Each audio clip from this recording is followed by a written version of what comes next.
अयोध्या में भव्य राम मंदिर का निर्माण कार्य जारी है। प्रभु राम लला प्राण प्रतिष्ठा के बाद इस भव्य मंदिर में विराजित होंगे। लंबे संघर्ष के बाद राम लला टेंट से मंदिर में पहुंच रहे हैं। टेंट से मंदिर में पहुंचने की कहानी में कारसेवकों की महत्वपूर्ण भूमिका रही। 90 और 92 की कारसेवा में प्रतापगढ़ से भी कई राम भक्त अयोध्या पहुंचे। 90 में मुलायम सिंह यादव की चुनौती को स्वीकार कर कारसेवक विवादित ढांचे पर भगवा फहराने में तो सफल हो गए, लेकिन कई कारसेवक शहीद हो गए। उसके बाद 92 में हुई कारसेवा में 6 दिसंबर को विवादित ढांचा ढा दिया गया और जमीन समतल हो गई। इसी स्थान पर अब सुप्रीम कोर्ट के आदेश से भव्य राम मंदिर का निर्माण कार्य जारी है। प्रभु राम लला की इस मंदिर में प्राण प्रतिष्ठा होने वाली है। इसको लेकर प्रतापगढ़ के कार सेवकों में भी काफी उत्साह है। प्रतापगढ़ से रवाना होकर कार सेवकों का यह जत्था 1990 में प्रतापगढ़ से पहले रतलाम के बाद भोपाल और ट्रेन से यह बीना पहुंचा। यहाँ से यह कार सेवकों का जत्था 2 दलों में विभक्त हो गया। एक दल का नेतृत्व किया हिम्मत सिंह देवड़ा ने, दूसरे दल का नेतृत्व किया विक्रम सिंह चौहान ने। एक जत्था झांसी के लिए रवाना हुआ, दूसरा जत्था इलाहाबाद के लिए रवाना हुआ। इलाहाबाद के जत्थे में शामिल रहे नाहर सिंह सिसोदिया, जो विक्रम सिंह चौहान के साथ अयोध्या कार सेवा में पहुंचे। इलाहाबाद पहुंचने के बाद यहाँ पर शंकराचार्य जी के नेतृत्व में लाखों लोगों ने पैदल अयोध्या की ओर कूच किया और अपनी गिरफ्तारियां दी। इस दौरान प्रतापगढ़ से जो 40 स्वयंसेवकों का जत्था चला था, उसमें से 20 जने गिरफ्तार हुए और उनको प्रतापगढ़ के जो पॉलिटेक्निक कॉलेज था उसको अस्थायी जेल बनाया गया, वहां पर रखा गया था। 20 जने जो कार सेवक थे उनको विक्रम सिंह चौहान के साथ गिरफ्तार कर दूसरी जेल में डाल दिया गया। वो वहीं से प्रतापगढ़ लौटे थे, लेकिन जो पॉलिटेक्निक कॉलेज में जिनको गिरफ्तार कर रखा गया था उनमें शामिल थे नाहर सिंह सिसोदिया। आप वहां पॉलिटेक्निक कॉलेज से किस तरह से आगे बढ़े? वहाँ जो पुलिस प्रशासन थी उन्होंने व्यवस्था सारी भोजन पानी की हुई थी, लेकिन वो भोजन पानी व्यवस्था में लगे हुए थे। हम 12 बजे रात को वहाँ से निकल गए और खेतों चावल के खेत होते, वहाँ गन्ने के खेत होते, उसमें छुप करके फिर आगे बढ़ते गए। रास्ते में हमारे गांव वालों ने बहुत ही अच्छा सहयोग किया। रात को जब जाते थे तो पेड़ों पर टार्च वो लगा देते थे, इससे स्पष्ट पता चलता था कि हमारी वहाँ व्यवस्था हो सकती है। तो हम वहाँ पहुँचते थे, वहाँ रात को भी भोजन की सामग्री रहती थी, हमें भोजन कराते थे। दिन में हम चलते थे तो उन्होंने संकेत दिया था कि यह पुष्प आपको मार्ग मिलेगा नहीं, कहीं कहीं आपको पुष्प दिखेगा जिसके सहारे आप चलते रहना, आगे वो अयोध्या का मार्ग ही होगा। उसी हिसाब से हम आगे बढ़ते गए। एक बलिया गांव आता गोमती तट पर, उस गोमती तट पर नदी में पानी होने की वजह से मुलायम सरकार ने सारी व्यवस्था, नावें वगैरह भी तोड़ दी गई थी, तो हमें पहुंचना असमर्थ था। वहाँ के एक पटेल थे उस गांव के, वो सुबह घूमने आए, उन्होंने देखा कि नदी के उस पार कोई कार्यसेवक है तो उनको लाना चाहिए अपने गांव में। तो उन्होंने व्यवस्था की, नावें बनाई गई और नाव से हमें वहाँ उस गांव में ले गए। उन्होंने भोजन कराया। कई कार्यकर्ताओं के उन्होंने गांव में इस प्रकार जैसे एक देव समझ करके उन्होंने हमारी सेवाएं की और फिर कहा कि मैं यहाँ से आपको 5 किलोमीटर तक छोड़ सकता हूँ, ये मुलायम सरकार है, इन्होंने परिंदा पैर नहीं मार सकता, ऐसी व्यवस्था कर रखी है, तो आप जा नहीं सकते, आप छुप कर जाना, फायरिंग भी हो सकती है, उसको ध्यान में रखते हुए आपको आगे बढ़ना है।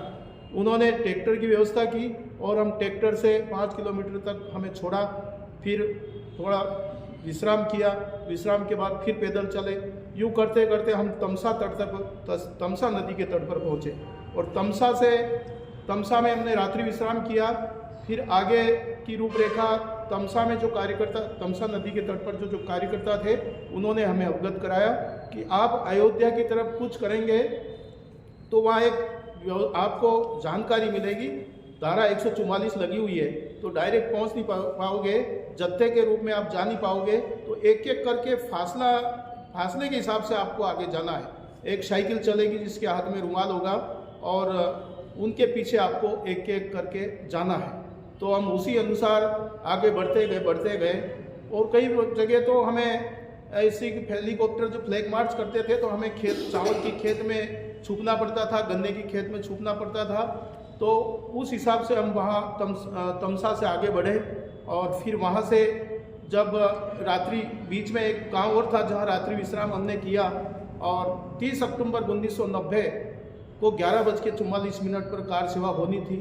तो उसी अनुसार हमने भी उसमें शामिल होने के लिए प्रयास किया और हम आगे बढ़ते गए। फिर जो उन्होंने बताया था तमसा तट पर कि इस प्रकार आपके कार्यकर्ता रहेंगे, उसके हाथ में रुमाल रहेगा, साइकिल रहेगी, तो वह आगे हमें मिला, संकेत मिला। उसी अनुसार हमने अयोध्या नगरी में साइकिल के पीछे पीछे अयोध्या नगरी में हमने प्रवेश किया। जहां हमें रुकाना था वहां वो रुमाल के इशारे से वो संकेत कर देते थे, उस मकान में हम घुस जाते थे। इस प्रकार उस रात को 30 रात की पहले ही वहाँ 70,000 कार सेवक उस अयोध्या नगरी में पहुँच चुके थे। लेकिन बीबीसी वाले बता रहे थे कि परिंदा पर नहीं पा सकता। इस प्रकार अयोध्या में मुलायम सरकार ने व्यवस्था कर रखी।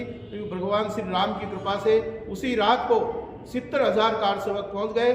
सुबह 4 बजे हमें सूचना मिली कि राम घाट पर कार सेवकों को स्नान करने के लिए वहाँ सरजू मैया पे जाना है, वहीं से कार सेवा प्रारंभ होगी। तो हम सब लोग जल्दी उठ करके हम दिगंबर अखाड़ा में रुके थे।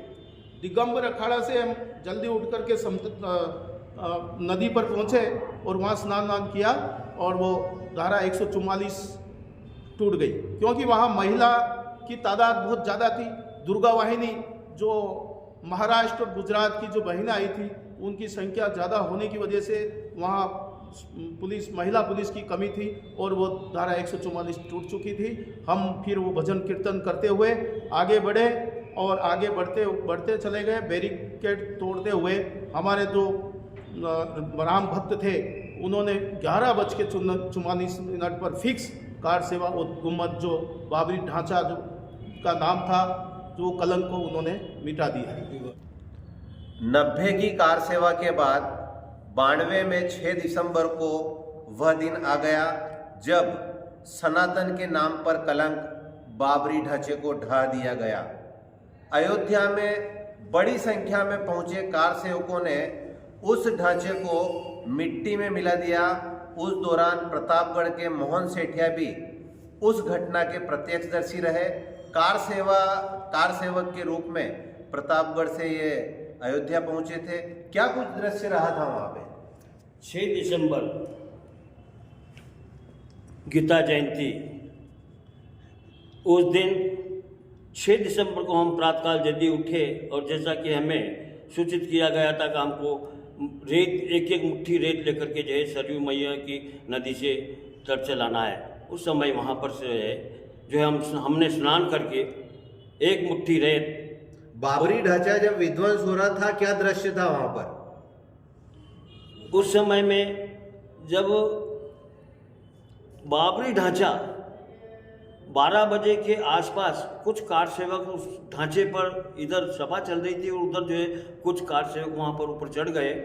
माननीय अडवाणी जी ने कहा कि कोई कानून हाथ में न ले और किसी प्रकार से इस ढांचे को जो है नुकसान नहीं पहुँचावे।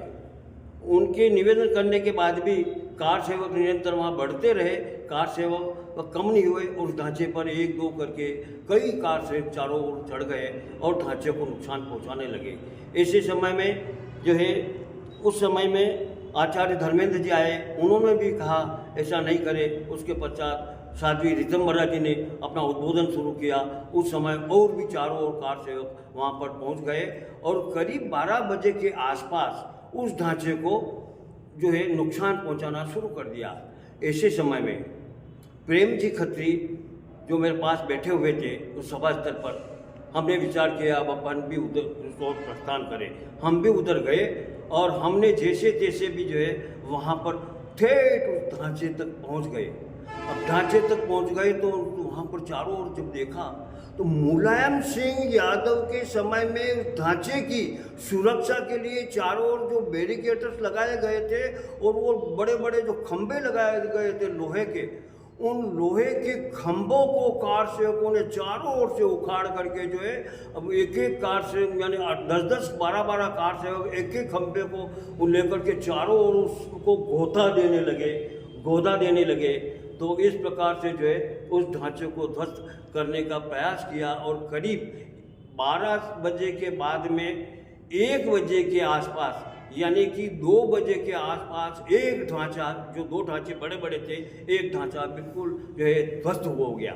एक ढांचा ध्वस्त हुआ, इसके पश्चात ही फिर कार से नहीं माने और फिर तो जो है करीब 3 बजे के आसपास दोनों ढांचे एकदम ध्वस्त हो गए। ध्वस्त होने के बाद कार सेवकों ने निर्णय लिया अब हमें क्या करना चाहिए। उस ढांचे के चारों ओर करीब 2-2, 3-3 किलोमीटर लंबी कार सेवकों की लाइनें लगा करके उस ढांचे से में गेती और पावड़े अयोध्या के वासियों ने वहाँ पर पहुँचा दिए और गेती पावड़े से जो है, गेती पावड़ा और तगाड़ी से जो है उस ढांचे के मलबे को ठेठ सरयू नदी के किनारे तक पहुँचा करके सरयू में बहा दिया और ढांचा ध्वस्त कर दिया। इस प्रकार से सायंकाल 6 बजे तक वहाँ बिल्कुल सपाट मैदान हो गया। अब हम देखते हैं कि हमने कहा था कि सौगंध राम की खाते हैं, मंदिर वहीं बनाएंगे। इस निर्णय को ध्यान में रखते हुए उसी दिन निर्णय लिया गया शाम को कि रात्रि को यहाँ पर पुनः कार सेवा होगी और उस बाबरी ढांचे के चारों ओर सफाई होने के बाद में करीब वहाँ पर मैं प्रत्यक्षदर्शी और मुझे बड़ा आह्लादित था कि माननीय श्रद्धेय अपने अशोक जी सिंघल वो वहाँ पर आए। करीब 12:30 बजे 35 मिनट के आसपास वो वहाँ आए और वहाँ पर जो पास में रेती थी, सीमेंट थी और कुछ ईंटें थी, तो वहाँ पर 12:30 बजे के बाद में रात्रि को 3 बजे तक उसी ढांचे के मूल गर्भगृह में जहाँ रामलला विराजमान थे, उन रामलला को जो है सुरक्षित स्थान पर ले गए थे और वहाँ पर एक छोटी से मंदिर का निर्माण करके पुनः रात्रि को ही वहाँ पर उसमें रामलला को विराजमान कर दिया। उस समय मुझे आज भी याद है, माननीय अशोक जी सिंघल ने कहा था कि हमारा एक संकल्प पूरा, सौगंध राम की खाते हैं, मंदिर वहीं बनाएंगे। आज हमने यहाँ मंदिर का निर्माण कर दिया है। आज हम पुनः एक संकल्प लेते हैं, सौगंध राम की खाते हैं, मंदिर भव्य बनाएंगे। और आज मंदिर भव्य बनकर तैयार है और इस भव्य मंदिर तैयार है। आज हम कार सेवक जो भी है आह्लादित है, बड़े प्रसन्नचित हैं कि वास्तव में हमने कल्पना की थी क्या हम जिंदे रहते इस कार से जो मंदिर हमने बनाया उस भव्य मंदिर को देख पाएंगे। आज निश्चित हम उस भव्य मंदिर को दर्शन के लिए जाएंगे और देखेंगे।